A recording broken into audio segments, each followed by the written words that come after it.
இன்னைக்கு நாம பார்க்க போற படத்தோட பேரு பிளாக் பாக்ஸ். 2021 ரிலீஸ் ஆன ஒரு அமெரிக்கன் த்ரில்லர் படம். அண்ட் கதை எங்க ஆரம்பிக்குது அப்படின்னு பார்த்தோம்னா, யாரோ ஒரு ஆள் எப்பவோ எடுத்த ஒரு வீடியோவை போட்டு பார்த்துக்கிட்டு இருக்கான். அண்ட் இவன் தான் நம்ம படத்தோட ஹீரோ. இவனோட பேரு நோலன். இந்த வீடியோ எப்போ எடுத்தது அப்படின்னு பார்த்தோம்னா, இவன் முத அவனோட குழந்தைய தூக்குனப்போ எடுத்தது.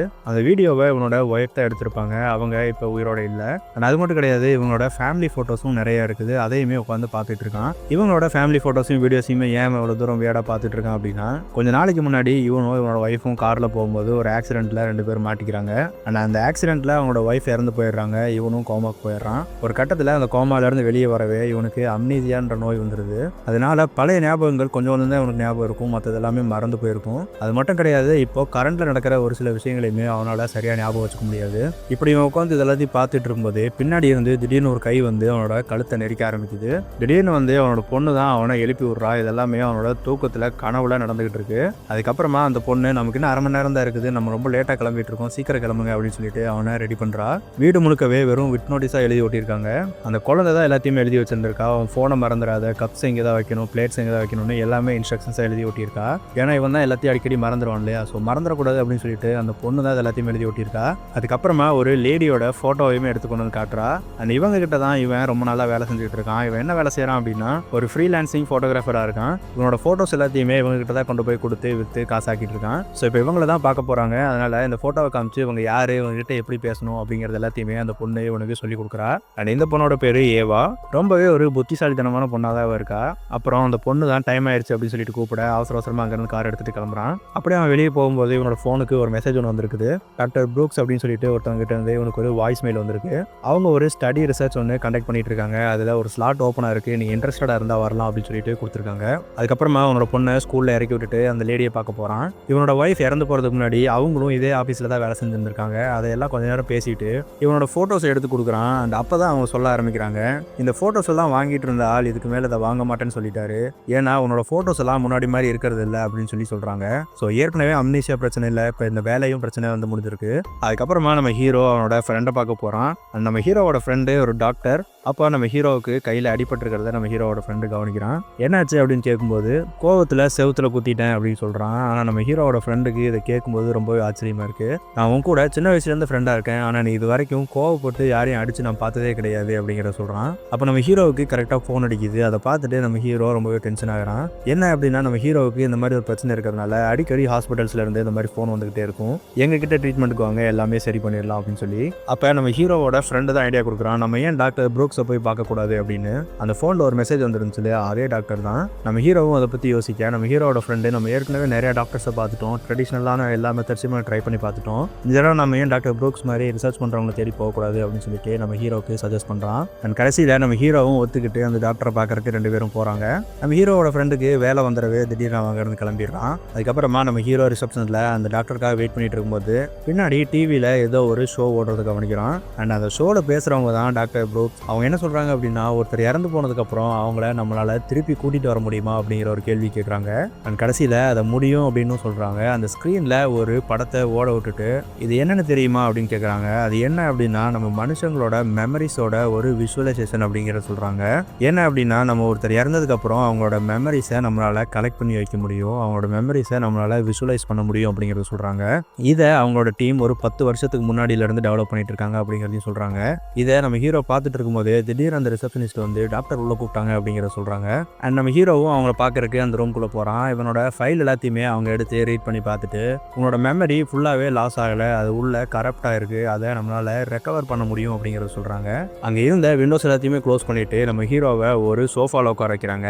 அவனுக்கு முன்னாடி ஒரு ப்ளஸ் சிம்பிளை வச்சுட்டு, இதை கவனமாக பாருங்கள், நான் சொல்கிற வரைக்கும் அதிலிருந்து உங்கள் கண்ணை எடுக்காதீங்க அப்படிங்கிறத சொல்கிறாங்க. அண்ட் அந்த ப்ளஸோட சென்டர் பாயிண்ட்டவே நல்லா ஊற்று பாருங்க அப்படின்னு சொல்ல இவங்க கொஞ்சம் கொஞ்சமாக பேச ஆரம்பிக்கிறாங்க. இவங்க இப்படி கொஞ்சம் கொஞ்சமாக பேச பேச பேச பேச நம்ம ஹீரோ அந்த ஹிப்னாசிஸில் ஃபுல்லாக உள்ள போகிறான். அப்போ நம்ம ஹீரோவோட கண்ணெல்லாம் வெயிட் ஆகிட்டு ஒரு மாதிரி அவனோட சப்கான்ஷியஸ் மெமரிக்கு போயிடுறான். அங்கே ஃபுல்லாகவே இருட்டாக இருக்குது, நம்ம ஹீரோ மட்டும்தான் இருக்கான், வேறு எதுவுமே இல்லை. திடீர்னு பார்த்தோம் அப்படின்னா அங்கே ஏதோ ஒரு உருவம் வர்றது உனக்கு தெரியுது.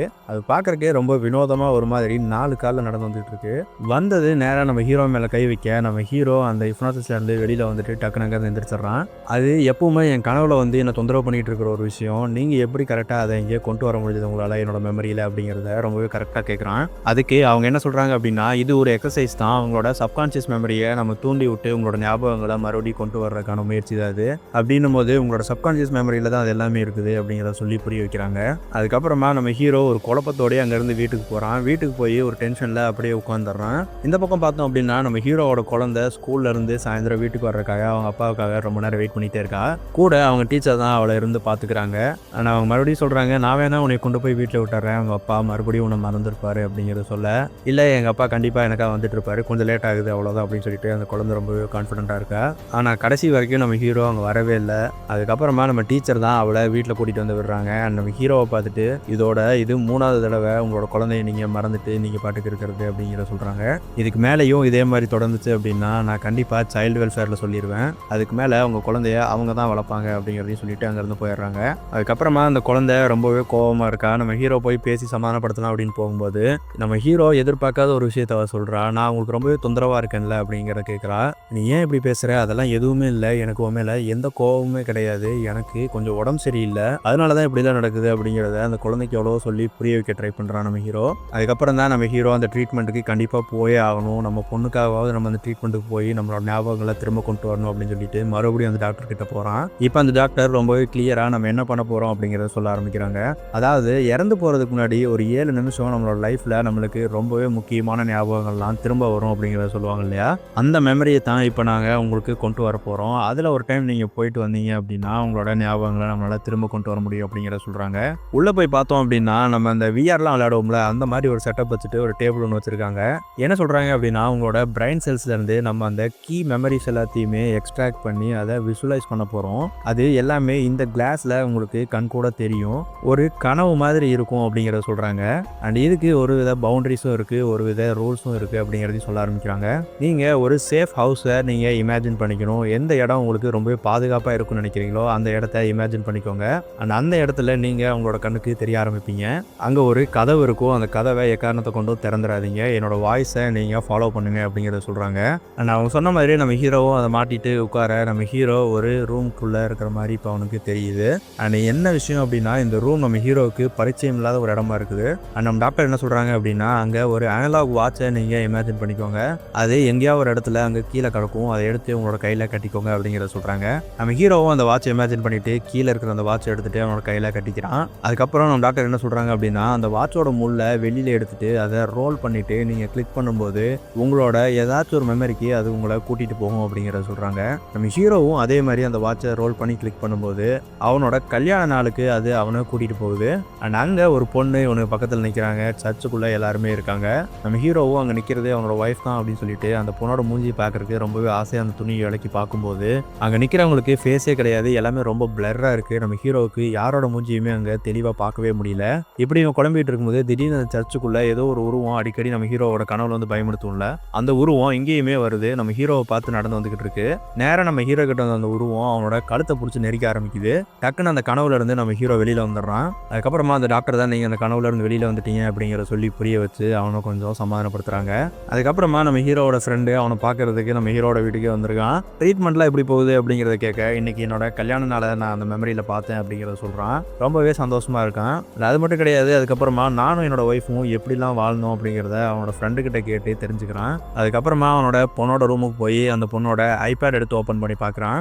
அப்போ தான் இவனுக்கு கொஞ்சம் டவுட் வர ஆரம்பிக்குது. என்ன அப்படின்னா இவனோட கனவுல இவன் அந்த மெமரியில் பார்த்தான்ல இவங்க 2 பேர்த்தோட கல்யாண நாள், அந்த இடத்துல இருக்கிற கல்யாண லொக்கேஷனும் இந்த ஐபேடில் இருக்கிற இவங்களோட வெட்டிங் ஃபோட்டோஸில் இருக்கிற லொக்கேஷனும் 2 வேறு வேறையாக இருக்குது. ஸோ இதை நம்ம ஹீரோ கவனிக்கிறான். அப்போது அங்கே கீழே ஒரு சாப்ஸ்டிக் ஒன்று உடஞ்சு கிடக்குது, அதை எடுத்து இவனோட கையில் வச்சு அப்படியே கொஞ்சமாக சுற்ற ஆரம்பிக்கிறான். அப்போ தான் இவனோட மெமரிஸ் இவனுக்கு கொஞ்சம் கொஞ்சமாக வர ஆரம்பிக்குது.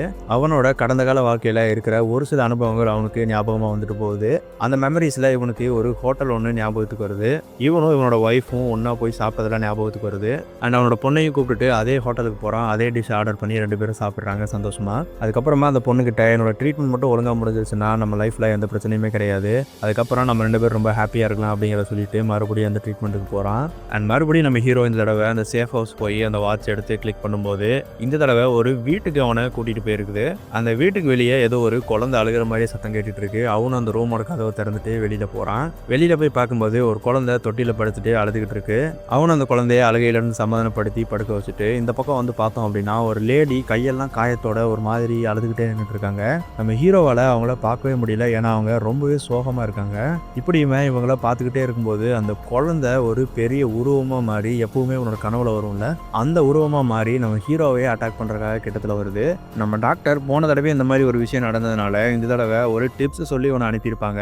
அதாவது இந்த மாதிரி உன்னோட மெமரிஸில் உனக்கு மீறி ஏதாவது ஒரு விஷயம் நடக்குது அப்படின்னா உன்னோட மைண்டை நீ தான் கண்ட்ரோல் பண்ணுற, உன்னோட மைண்ட் உன்னை கண்ட்ரோல் பண்ணல அப்படிங்கிறத ஞாபகம் வச்சுக்கோ. எப்பயாச்சும் உன்னை மீறி ஏதாவது நடக்குது அப்படின்னா இதை சொல்லிக்கிட்டே இரு அப்படிங்கிறத சொல்லியிருப்பாங்க. நம்ம ஹீரோவும் அந்த பேய் மாதிரி ஒரு விஷயம் உன்னை நோக்கி வருது இல்லையா, அதை பார்த்துட்டு இதை திரும்ப திரும்ப சொல்லிக்கிறான். ஆனால் எதுவுமே வேலைக்கு ஆன மாதிரி தெரியல. டக்குன்னு மறுபடியும் அந்த பேய் உன்கிட்ட வர அந்த கனவை விட்டுட்டு இவன் வெளியில் வந்துடுறான். அப்போ அந்த டாக்டர் என்ன சொல்கிறாங்க அப்படின்னா உன்னோட பழைய ஞாபகங்கள் ஏதோ உன்னை ப்ரொடெக்ட் பண்ணுறதுக்கு ட்ரை பண்ணுது. ஸோ நம்ம சீக்கிரம் இதை நம்ம சரி பண்ணிடலாம் அப்படிங்கிறத அவங்ககிட்ட சொல்லி அவனை அங்கேருந்து அனுப்பி விட்றாங்க.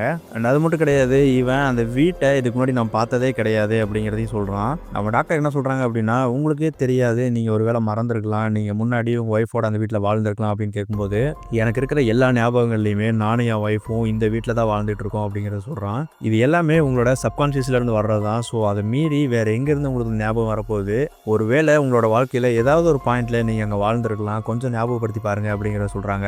அண்ட் இந்த தடவை உங்களால் யாரையாச்சும் தெளிவாக பார்க்க முடிஞ்சதா, அவங்களோட முக ஞாபகத்துக்கு வந்ததா அப்படிங்கிறத கேட்குறாங்க. ஆனால் நம்ம ஹீரோ எதுவுமே எனக்கு தெரியல, எல்லாமே பிளராக தான் இருந்தது அப்படிங்கிறத சொல்கிறான். அதுக்கப்புறமா நம்ம ஹீரோ மறுபடியும் அவனோட ஃப்ரெண்டை தான் பார்க்க போகிறான். இன்றைக்கி ட்ரீட்மெண்ட்டில் அந்த பொண்ணை பார்த்துருப்பான்ல, இவனோட ஒய்ஃபை, அவங்களோட கையெல்லாம் காயமாக இருந்ததை அவன் நோட் பண்ணியிருந்திருப்பான். அதனால அவங்க ஒய்ஃபை பற்றி இவங்கிட்ட விசாரிக்க ஆரம்பிக்கிறான். நான் என்னைக்காச்சும் அவளை அடிச்சிருக்கனா அப்படிங்கிறத கேட்க, உனக்கு என்ன பைத்தியமா, நீ ஏன் இப்படிலாம் யோசிச்சுக்கிட்டு இருக்க அப்படிங்கிறத நம்ம ஹீரோட ஃப்ரெண்டு கேட்குறாரு. ஏன்னா எனக்கு தெரிஞ்ச வரைக்கும் நீ யாரையுமே உன் லைஃப்பில் அடித்தது கிடையாது, நீ என்றைக்குமே கோவப்பட்டு நான் பார்த்ததே கிடையாது அப்படிங்கிறத சொல்கிறாங்க.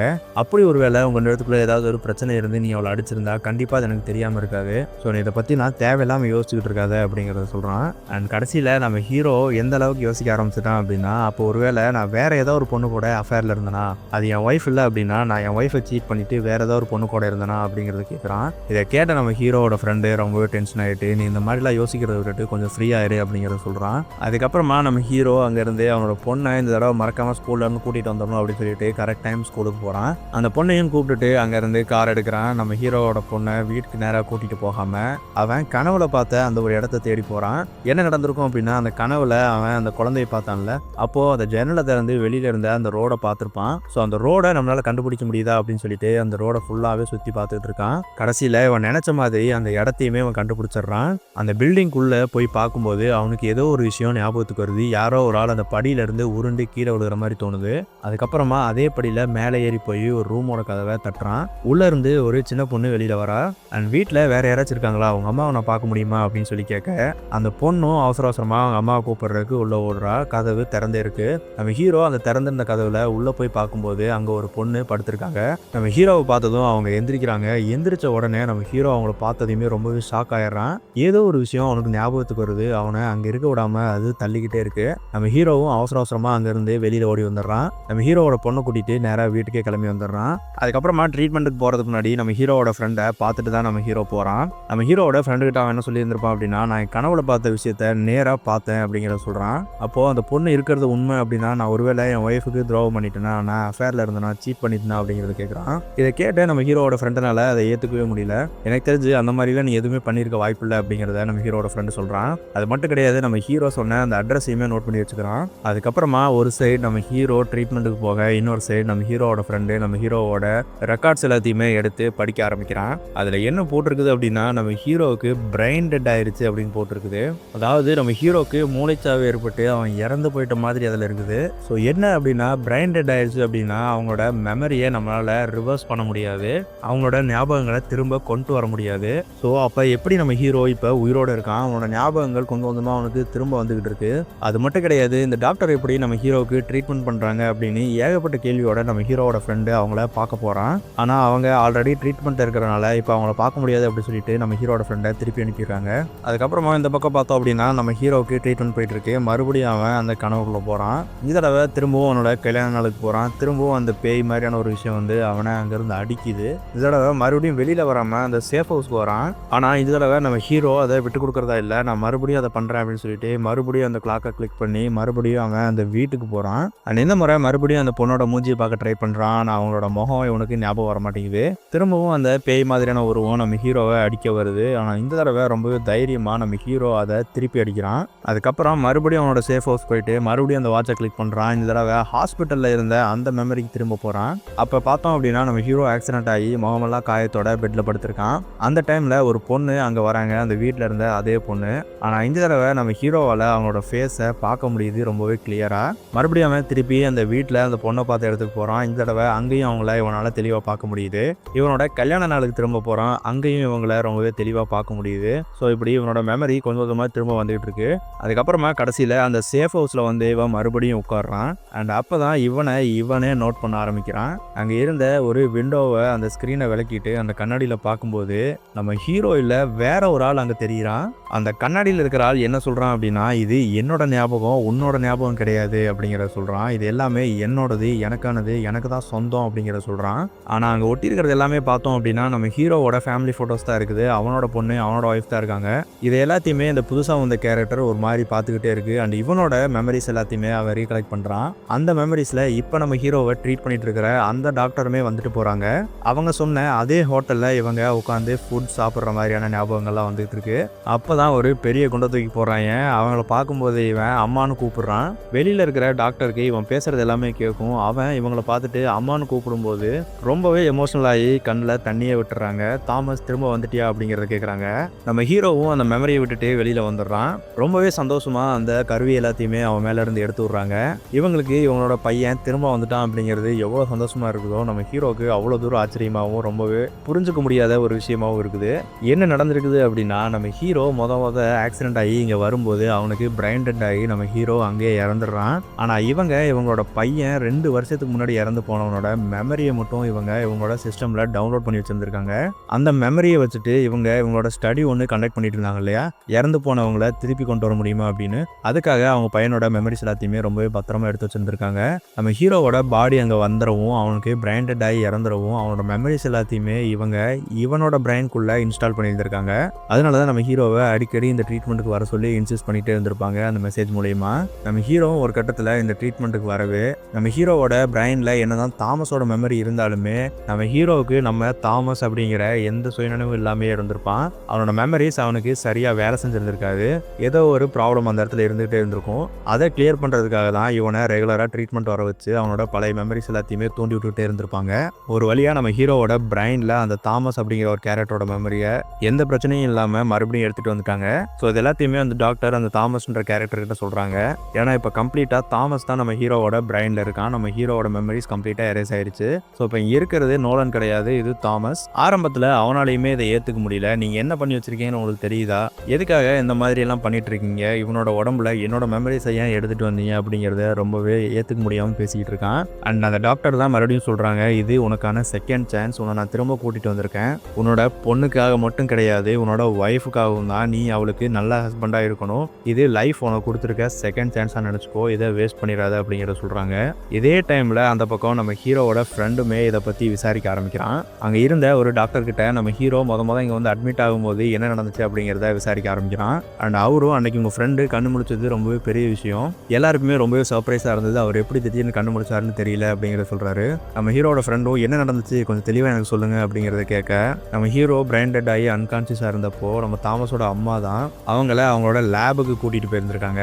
அந்த லேபில் தான் நம்ம ஹீரோ கண்ணு முடிச்சிருந்திருக்கான். நாங்கள் எல்லாருமே உங்கள் ஃப்ரெண்டை காப்பாற்ற முடியாதுன்னு இருந்த சூழ்நிலையில் டாக்டர் ப்ரோக்ஸ் தான் கடைசி வரைக்கும் நம்பிக்கை விடாமல் உங்கள் ஃப்ரெண்டுக்காக போராடினாங்க. கடைசியில் அவர் கண்ணு முடிச்சிட்டாரு அப்படிங்கிறத சொல்கிறாரு.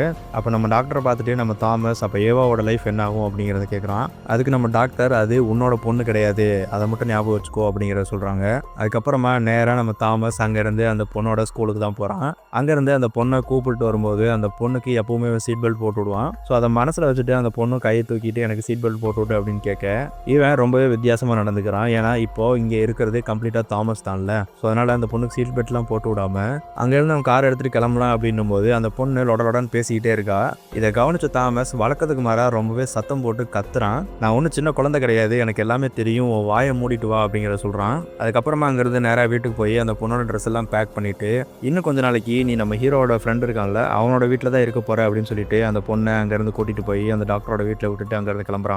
கொஞ்சம் தூரம் காரில் போனதுக்கப்புறம் காரை நிறுத்திட்டு அவனோட கையை திறந்து பார்க்குறான். அந்த பொண்ணு அந்த கையில் டோன்ட் ஃபர்கெட் மீ அப்படின்னு எழுதியிருக்கா, என்னை மறந்துடாதீங்க அப்படின்னு. இதை பார்த்துட்டு மனுஷன் ஒரு மாதிரி கண்ணில் தண்ணியை விட்டுறான். இருந்தாலும் கூட அதுக்கப்புறம் மறுபடியும் கார் எடுத்துகிட்டு அவனோட ஒய்ஃபை பார்க்க போகிறான். அதாவது தாமஸோட ஒய்ஃபை பார்க்க போகிறான். அங்கே போய் கதவை தட்டினோடனே அவங்க வெளியில் வந்துடுறாங்க. வந்ததையுமே நம்ம ஹீரோவை பார்த்துட்டு மறுபடியும் நீ தான் வந்திருக்கியா, நான் போலீஸுக்கு கால் பண்ண போகிறேன் அப்படின்னு சொல்லிட்டு டோரை க்ளோஸ் பண்ணுறாங்க. ஆனால் நம்ம ஹீரோ அதாவது தாமஸ் இந்த தடவை கொஞ்சம் வித்தியாசமாக பேச ஆரம்பிக்கிறான். உங்களோட ஹஸ்பண்டும் நானும் ஒன்றா தான் படித்தோம், அதனால தான் உங்களை பார்த்துட்டு போகலான்னு வந்தேன் அப்படிங்கிறத சொல்கிறான். அதுக்கப்புறம் நம்ம தாமஸ் சொன்னதாக ஒரு சில விஷயங்களை இந்த பொண்ணுக்கிட்ட இவன் சொல்ல ஆரம்பிக்கிறான். இவங்க 2 பேரும் இப்படியே பேசிக்கிட்டு இருக்கவே அந்த பொண்ணு அங்கேருந்து வெளியில் வரா. வெளியில் வந்துட்டு நான் குக் பண்ணி முடிச்சுட்டேன், நம்ம சாப்பிடலாமா அப்படின்னு கேட்குறா. இவங்களோட டின்னர் டைம் ஆயிடுச்சு, நான் என் பொண்ணை கவனிக்கணும் அப்படின்னு சொல்லிட்டு உள்ளே போக எனக்காக இன்னும் கொஞ்சம் டைம் ஸ்பெண்ட் பண்ணுங்க, நான் உங்ககிட்ட கொஞ்சம் பேச வேண்டியிருக்குது அப்படின்னு கேட்க அந்த பொண்ணும் இதுக்கு மேலே எனக்கு டைம் இல்லை, நான் என் பொண்ணை கவனிக்கணும், அவளுக்கு சாப்பாடு கொடுக்கணும் அப்படிங்கிற சொல்ல இல்லை இன்னும் கொஞ்ச நேரம் தான், இதுக்கப்புறம் நான் தொந்தரவு பண்ண மாட்டேன் அப்படிங்கிற சொல்கிறான். அதனால அவங்களும் வீட்டுக்குள்ளே வர்றதுக்கு இவனை அலோவ் பண்ணுறாங்க. வீட்டுக்குள்ளே வந்து சோஃபாவில் உட்காந்துட்டு இருக்கான். அதுக்கப்புறமா ஒரே அடியாக நான் தான் அவனோட ஹஸ்பண்ட் அப்படின்னு சொன்னால் யாராக இருந்தாலும் ஷாக் ஆயிடுவாங்கல்ல. அதனால கொஞ்சம் கொஞ்சமாக அந்த ஸ்டடியை பற்றியெல்லாம் இவங்ககிட்ட எக்ஸ்பிளைன் பண்ண ஆரம்பிக்கிறான். இந்த மாதிரி தாமஸோட அம்மா ஒரு எக்ஸ்பெரிமெண்ட் ஒன்று கண்டக்ட் பண்ணிட்டு இருந்தாங்க, அதை பற்றிலாம் உங்களுக்கு தெரியுமா அப்படின்னு சொல்லிட்டு கொஞ்சம் கொஞ்சமாக பேச ஆரம்பிக்க நம்ம தாமஸோட ஒய்ஃபுக்கு இதிலெல்லாம் சுத்தமாக நம்பிக்கையே இல்லை அப்படிங்கிறது அவனுக்கு தெரிய வருது. இருந்தாலும் இவன் தான் குத்துக்கள் மாதிரி சக்ஸஸ் ஆகி வந்து உட்காந்துருக்கான்ல, அதனால மறுபடியும் அதை பற்றி பேச ஆரம்பிச்சு ஒரு கட்டத்தில் நான் தான் தாமஸ் அப்படிங்கிறதையும் சொல்கிறான். அவங்களால சுத்தமாக இதை நம்பவே முடியல. ஒழுங்கு மரியாதை நீ இப்போ இங்கேருந்து கிளம்புறியா, இல்லை இன்னும் 5 செகண்டில் நான் போலீஸுக்கு கால் பண்ணிடுறேன் அப்படிங்கிறத சொல்கிறாங்க. அப்போ தான் இவனோட மெமரிஸ் ஒவ்வொன்றா சொல்ல ஆரம்பிக்கிறான். இவனுக்கும் இவங்க ஒய்ஃபுக்கும் நடந்த ஒரு சில விஷயங்களை, ரொம்பவே பர்சனலான விஷயங்கள் எல்லாத்தையும் சொல்ல ஆரம்பிக்கிறான். அதை கேட்டதையுமே இவங்களால இதை மறுக்கவே முடியல. கண்டிப்பாக இது தாமஸாக தான் இருக்கும் அப்படிங்கிறதையும் அவங்க புரிஞ்சுக்க ஆரம்பிக்கிறாங்க. அப்போது தாமஸோட அம்மா பண்ணிட்டு இருந்த இந்த எக்ஸ்பெரிமெண்ட் மூலியமாக தான் இவன் இங்கே வந்திருக்கான் அப்படிங்கிறதையும் அவங்க புரிஞ்சுக்கிறாங்க. ஒரு கட்டத்தில் இவங்க கிட்ட பேசி இனிமேல் நான் உனக்கு நல்ல ஹஸ்பண்டாக இருப்பேன், இதுக்கு மேலே நான் உன்னை காயப்படுத்த மாட்டேன் அப்படிங்கிறதெல்லாம் சொல்லிட்டு அங்கே இருந்த ஃபோட்டோஸை பார்க்க ஆரம்பிக்கிறான். அப்போ தான் ஒரு விஷயத்தை நோட் பண்ணுறான். இவன் சம்மந்தப்பட்ட எந்த ஒரு ஃபோட்டோவுமே அங்கே இல்லை. இவனை சம்மந்தப்பட்ட ஃபோட்டோஸ், இவனை சம்மந்தப்பட்ட பொருட்கள் எதுவுமே அங்கே இல்லை. இப்படி ஒரு ஆள் வாழ்னா அப்படிங்கிறதுக்கு எந்த வித சாட்சியுமே இல்லாத வகையில் எல்லாத்தையுமே க்ளீன் பண்ணி வச்சுருந்துருக்காங்க. இதை பார்த்ததையுமே அவனுக்கு பயங்கரமாக கோபம் வருது. எப்படி ஒரு ஆளாக இவன் நடந்துக்க கூடாதுன்னு அவங்க அம்மா சொன்னாங்களோ, எப்படி ஒரு ஆளாக நடந்துக்க கூடாதுன்னு மறுபடியும் நம்ம ஹீரோவோட உடம்புல இருந்து வந்திருக்கானோ, திரும்பவும் அதே மாதிரி ஒரு மூர்கனா ஒரு கோவக்காரன் ஆகுறான். அந்த பொண்ணை போட்டு ஹர்ட் பண்ணுறதுக்கு ட்ரை பண்ணுறான், அந்த பொண்ணை அடிக்க ட்ரை பண்ணுறான். இதனால தான் அவங்களும் இவன் இல்லாமல் இருக்கிறது எவ்வளோ நல்லதுன்னு நினச்சிருப்பாங்க போல. இதுக்கு மேலே என்னால் இது முடியாது, நீ தயவு செஞ்சு இங்கேருந்து கிளம்பிடு அப்படிங்கிறத அவங்க சொல்கிறாங்க. இப்படி இவங்க 2 பேரும் பேசிக்கிட்டு இருக்கும்போதே அந்த பொண்ணு உள்ள டேபிள் ஆடுற சத்தம் கேட்குது. அப்போது அவன் என் பொண்ணை நான் பார்க்கணும் அப்படின்னு சொல்லிட்டு உள்ளே போகிறான். அப்போது நம்ம தாமஸோட ஒய்ஃப் அவனை தடுக்கிறாங்க. வேணாம் விட்டுரு அவள் சின்ன பொண்ணு அப்படின்னு சொல்லிட்டு அவனை அங்கேருந்து தடுக்கிறதுக்காக ட்ரை பண்ணுறாங்க. அது எல்லாத்தையும் மீறிட்டு அவன் அந்த கதவை திறக்க உள்ள அந்த பொண்ணு அமைதியாக உட்காந்து ஹோம்ஒர்க் எழுதிட்டு இருக்கா. இதை இப்படி பார்த்துக்கிட்டே இருக்கும்போது திடீர்னு பின்னாடி வந்து தாமஸோட ஒய்ஃப் அவனோட தலையில் அடித்து அவனை அங்கேயே அன்கான்சியஸ் ஆக்கிடுறாங்க. திடீர்னு அவன் முடிச்சு பார்க்க நம்ம ஹீரோவோட ஃப்ரெண்டு வீட்டுக்கு வெளியில் கிடக்கிறான். தலையெல்லாம் ஒரே ரத்தமாக இருக்குது. அவனோட ஃப்ரெண்டே அவனுக்கு ஹெல்ப் பண்ண ட்ரை பண்ணுறான். நம்ம ஹீரோவோட மண்டையிலேருந்து ரத்தம் வருது.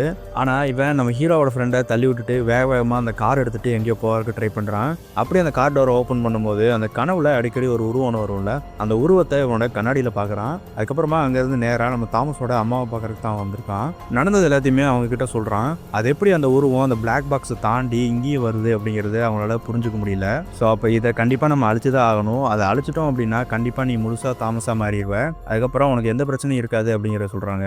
ஆனால் இவன் இப்போ கொஞ்சம் யோசிக்க ஆரம்பிக்கிறான். ஏன்னா இவன் இல்லாமல் அவங்க 2 பேரும் வாழ பழகிட்டாங்க. அதாவது இவனோட ஒய்ஃபும் இவனோட பொண்ணும் இவன் எல்லாமே இருக்க பழகிட்டாங்க. அவங்களுக்கு இதுக்கு மேலே நான் தேவைப்பட மாட்டேன் அப்படிங்கிறத சொல்கிறான். ஆனால் இவங்க இதுக்காக தான் நான் எவ்வளோ தூரம் கஷ்டப்பட்டேன்னா, நான் உனக்காக என்னெல்லாம் பண்ணியிருக்கேன், நீ என்னடா நான் இப்படி பேசிக்கிட்டு இருக்க அப்படிங்கிறத சொல்கிறாங்க.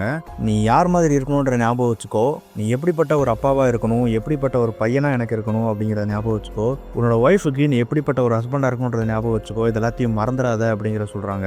அதுக்கப்புறமா நேராக அந்த லேபுக்கு தான் போகிறாங்க. அதுக்கப்புறமா நம்ம ஹீரோவோட ஃப்ரெண்டு அவன் கையில் அந்த அட்ரஸ் எழுதியிருந்திருப்பான்ல, மத்தியானம் அவன் ஃப்ரெண்டு வந்திருந்தப்போ அந்த அட்ரஸை கூகுளில் போட்டு சர்ச் பண்ணி பார்க்குறான். பார்த்தா இங்கே நம்ம தாமஸை பற்றின எல்லா நியூஸுமே வருது. நம்ம தாமஸோட அம்மா தான் நம்ம டாக்டர் ப்ரூக்ஸ் அப்படிங்கிறதையும் தெரிஞ்சுக்கிறான். ஸோ நேராக அவனும் அந்த பொண்ணை கூட்டிகிட்டு லேபுக்கு தான் கிளம்புறான். இவங்க இங்கே ஆல்ரெடி எல்லாத்தையுமே செட்டப் பண்ணிட்டாங்க. உன்னோட மெமரியை காப்பாற்றணும் அப்படின்னா உன்னை மீறி வர்ற அந்த கேரக்டரை நீ கொலை பண்ணணும். அப்படி ஒரு வேளை நீ உன்னோட ஞாபகத்தில் அந்த மெமரியில் அதை கொண்டுட்ட அப்படின்னா அதுக்கப்புறம் அது உன்னை எந்த வகையிலும் டிஸ்டர்ப் பண்ணுது அப்படிங்கிற சொல்கிறாங்க. மறுபடியும் அந்த மெமரிக்குள்ளே போகிறான், அந்த சேஃப் ஹவுஸ் போகிறான். போகும்போது திருப்பி அதே மாதிரி அந்த உருவம் வருது. 4 காலில் நடந்து வருது, அப்புறம் 2 காலில் எந்திரிச்சு அப்படியே ஒரு மாதிரி ஒரு மனுஷனை மாதிரி நிற்கிது. யாரா யாரா அப்படின்னு பார்த்தோம்னா கடைசியில் இது நம்ம ஹீரோ. அவன் தான் இந்த மாதிரி வந்திருக்கான். ஆரம்பத்துல இருந்து நம்ம தாமஸோட மெமரியை இவன் தான் வந்து கொலாப்ஸ் பண்ணுறதுக்கு ட்ரை பண்ணிகிட்டே இருந்திருக்கான். ஏன்னா இது நம்ம ஹீரோ நோலனோட பாடி. அவனோட பாடியில் இந்த மெமரி எங்கேயோ ஒரு இடத்துல ஒட்டிட்டு வந்திருக்கு. இவங்க நினச்ச மாதிரி கம்ப்ளீட்டாக அவனோட பிரைன் டெட் ஆகலை. அதனால தான் ஆரம்பத்துலேருந்து இவனோட மெமரியை ரெக்கவர் பண்ணுறதுக்காக இது நம்ம தாமஸோட மெமரி கூட ஃபைட் பண்ணிகிட்டே இருந்திருக்கு. இப்போ நம்ம ஹீரோ அவங்க கூட சண்டை போட ஆரம்பிக்கிறான். ஆனால் தாமஸ் நம்ம ஹீரோவை அடித்து கீழே தள்ளிடுறான். இதே டைமில் வெளியில் நம்ம ஹீரோவோட ஃப்ரெண்டும் வந்துடுறாங்க. அந்த பொண்ணு வந்துடுறா. வெளியில் அவங்க பேசிக்கிறது எல்லாமே இவனுக்கும் உள்ள கேட்குது. அந்த பொண்ணு அவங்க அப்பா பேரை சொல்லி கத்திட்டே இருக்கா. இதை நம்ம தாமஸும் கவனிக்கிறான், நம்ம ஹீரோவும் கவனிக்கிறான். கையில் கத்தி எடுத்து நம்ம ஹீரோவை கொல்ல போகிற நேரம் கொன்றுதான் அப்படின்னா கடைசியில் நம்ம தாமஸோட மெமரி மட்டும்தான் மிஞ்சி இருந்திருக்கும். நம்ம ஹீரோ முழுசாக இறந்து போயிருந்திருப்பான். ஸோ தாமஸாகவே அவனோட லைஃப்பை லீட் பண்ணியிருந்திருக்கலாம். ஆனால் என்ன நினச்சான் அப்படிங்கிறது தெரியல. அவனோட ஒய்ஃப், அவனோட குழந்தைங்க எல்லாத்தையுமே ஒரு செகண்ட் நினச்சி பார்க்குறான். நம்ம ஹீரோவோட குழந்தையுமே நினச்சி பார்க்குறான். அவனை கொல்லாமல் அங்கேருந்து அவன் அந்த டோரை திறந்துட்டு வெளியில் போகிறான். ஞாபகம் இருக்கா, ஃபர்ஸ்ட் சிட்டிங்லேயே நம்ம டாக்டர் நம்ம ஹீரோ கிட்ட சொல்லி இருந்திருப்பாங்க, உன்னோட சேஃப் ஹவுஸில் இருக்கிற டோரை நீ எப்பவும் திறக்கவே கூடாது, ஒருவேளை நீ திறந்துட்ட அப்படின்னா உன்னை என்னால் காப்பாற்ற முடியாது அப்படிங்கிற சொல்லியிருப்பாங்க. ஸோ இங்கே நடக்கிறது எல்லாத்தையுமே கவனிச்ச தாமஸோட மெமரி, அவனோட ஒய்ஃப், குழந்தைங்க, நம்ம ஹீரோவோட குழந்தை எல்லாத்தையுமே நினச்சி பார்த்துட்டு நம்ம தாமஸோட மெமரி அந்த டோரை திறந்துட்டு வெளியில் போகுது. ஸோ அப்படின்னா நம்ம ஹீரோவோட பாடியை நம்ம ஹீரோ கிட்டேயே கொடுத்துட்டு அந்த மெமரியை அந்த பாடியை முழுசாக கண்ட்ரோல் பண்ணுறதுக்கு அலோவ் பண்ணிவிட்டு நம்ம தாமஸோட மெமரி அங்கேருந்து வெளியில் போகுது. வெளியில் போனால் ஃபுல்லாக இருட்டாக இருக்குது. அந்த இருட்டுக்குள்ளே இவன் போய் உட்காந்துக்கிறான். அதுக்கப்புறமா கொஞ்ச நேரம் கழிச்சு நம்ம ஹீரோ கண்ணு முழிக்கிறான். இப்போ முழுசா அவனோட மெமரி அவங்ககிட்டயே திரும்ப வந்துருச்சு. அதுக்கப்புறமா நம்ம ஹீரோவோட ஃப்ரெண்டு அந்த செட்டப் எல்லாத்தையுமே உடைக்கிறான். இதுக்கப்புறம் இதை யாரும் யூஸ் பண்ணக்கூடாது அப்படின்னு சொல்லிட்டு இப்போ அவனால் கரெக்டாக ஆரம்பத்துலேருந்து அந்த பொண்ணு ஒரு மாதிரி ஹேண்ட் ஷேக் பண்ணுறதுக்கு ஒரு ஸ்டைல் ஒன்று வச்சுருந்துருப்பா. ஸோ அதை இவன் கரெக்டாக பண்ணி காட்டுறான். அப்போ என்ன அர்த்தம் அப்படின்னா, நான் உன் அப்பா திரும்ப வந்துட்டேன் அப்படிங்கிறத அந்த குழந்தைக்கு சொல்கிறான். ஸோ இதுக்கப்புறம் எந்த பிரச்சனையும் இல்லை, நம்ம சந்தோஷமாக இருக்கலாம் அப்படின்னு சொல்லிட்டு அந்த குழந்தையும் கூப்பிட்டு அந்த 3 பேரும் அங்கேருந்து கிளம்புறாங்க. நம்ம தாமஸோட ஒய்ஃபும் பொண்ணும் அந்த ஊரை விட்டுட்டு வேற ஒரு ஊருக்கு கிளம்புறாங்க. இப்போ அவங்க 2 பேருமே கூட ரொம்பவே சந்தோஷமா தான் அங்கேருந்து கிளம்புறாங்க. இன்னொரு பக்கம் நம்ம ஹீரோக்கும் அவனோட மெமரி எல்லாமே திரும்ப வந்துருச்சு. அவனோட பொண்ணை அவன் இப்போ பத்திரமாவே பார்த்துக்கிறான். சரி, அவ்வளோதான் படம் முடிஞ்சிருச்சு அப்படின்னு பார்த்தோம்னா நம்ம டாக்டரை மறுபடியும் காட்டுறாங்க. என்னதான் நம்ம ஹீரோவோட ஃப்ரெண்டு அந்த மிஷினை உடச்சிருந்தாலுமே ஒரு பழைய செட்டப்பை இவங்களோட வீட்டில் வச்சுருந்துருக்காங்க. அந்த செட்டப்பில் மறுபடியும் நம்ம தாமஸோட மெமரியை இன்ஸ்டால் பண்ணுறாங்க. இன்ஸ்டால் பண்ணிவிட்டு அந்த மெமரிஸ் அதில் ஓட ஆரம்பிக்குது. அதை இவங்க ரொம்பவே சந்தோஷமாக பார்க்குறாங்க. அங்கேயே அந்த படத்தை கட் பண்ணுறாங்க. அண்ட் படமும் இதே இடத்துல முடியுது. அண்ட் இந்த படம் எப்படி இருந்துச்சு அப்படிங்கிறத கமெண்ட்டில் சொல்லுங்கள். நான் உங்களை நெக்ஸ்ட் வீடியோவில் பார்க்குறேன். நான் உங்களுக்கு நீங்கள் நம்ம சேனலை சப்ஸ்கிரைப் பண்ண மறந்துடாதீங்க.